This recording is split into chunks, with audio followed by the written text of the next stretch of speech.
The Richelieu, and I have finished the 1/350th version of it, but I'm going to leave the hole out because I'm going to use it as a template to do the 1/700 scale one. And all I'm going to do on it, just like the 3/50th, I'm just going to paint the camo on, and probably a few places on the sprue where the camo goes. But after that, it'll have to be assembled and basically painted that way, as much as I can do. But I can get the camo pattern on the 700 scale one, and we'll be able to rock and roll on that.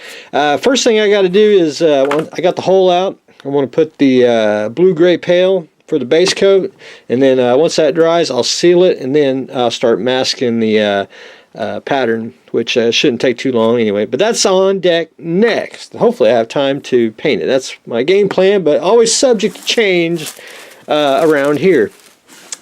The baby driver car. So last I left off, got the interior painted red. Now I'm down to the white, and I know the white here looks a little janky.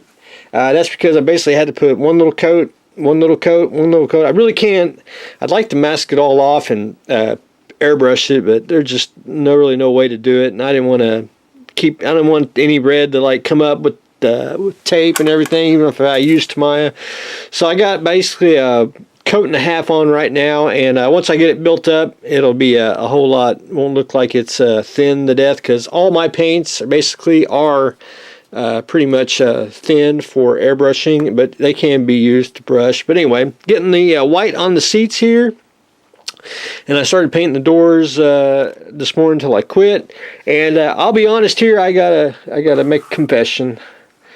The door handle, which you see that one right there, which I need to paint that one silver. But anyway, I swear it was on this door, but I think when I removed the tape, somehow I think it came off, and I can't find it. I looked on the floor, I crawled, and so what I did is I took some epoxy sculpt, and I just resculpted a door handle. So once I get that painted silver, it'll look just like that one, and we'll be good to go. Do have to confess on that. I don't know. I think the tape took it. I'm almost certain, unless it fell off, because some of the trim and stuff was a little bit loose, and I had to go back in with super glue and super glue some of it down, especially the bumpers, since it was broke. But anyway, stickers. And I got to point this out right here. I was asked if we, and we're doing stickers. These are peel and stick. However, these are not. These are on a continuous page, and they're real nice too. You just have to cut them real close. I wanted to show this because number one, we could have had real decals, water slide, or stickers, and it was just decided to go with stickers. As you can see, it looks kind of janky with the stickers, on here, and that's the little emblem we're going to do. I want to peel that back off, and I want to trim it really, really close to the flags and get that on. And then what I'm going to do is it's going to stick up just a little bit. It's just because of the thickness of the sticker paper, and I'm going to paint just a little bit around it just to blend it in. And then I'm going to take a lot of future, and I'm just going to airbrush coats and coats of future on that one spot, and it should build up basically a barrier between the sticker and the car, and it should blend in pretty decent. The back, got it on. You can pretty much see, and I can move it. It is crooked. I'm going to pull that off and do the same thing on it as well, but I do want to show the stickers before I got any further along. The tanks. So I'm basically down to the weathering, and I like to say I'm a I wouldn't say a realist. I do like weathering on a tank, but sometimes I like it believable. Some of it, a little more less than normal. And I'm not going a whole lot of making it super dirty. Just I want it. And then basically, I like to say an impressionist.